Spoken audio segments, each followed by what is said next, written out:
Medyo pinahirapan ako nito This is a CBR 1000 2018 model SP with electronically controlled suspensions. Medyo pinahirapan ako nito Bukod dun sa may-ari ay taga Switzerland. Pero good thing, merong user manual which I've just read and applied dun sa bike settings. There are different bike settings. Merong mode 1, mode 2, and mode 3. The higher the number, mas street friendly. Lower number, which is mode 1, is practically used for racetrack riding.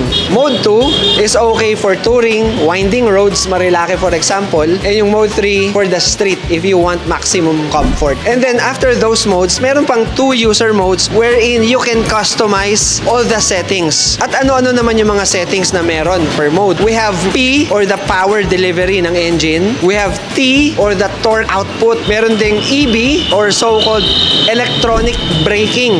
And lastly, S, which is the suspension.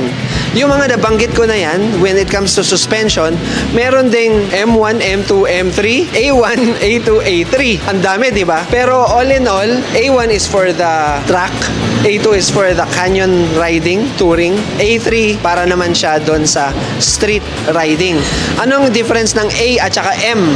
Based on my observation, yung difference ng dalawa, M is on the more aggressive side. So with all those settings, it blows my mind.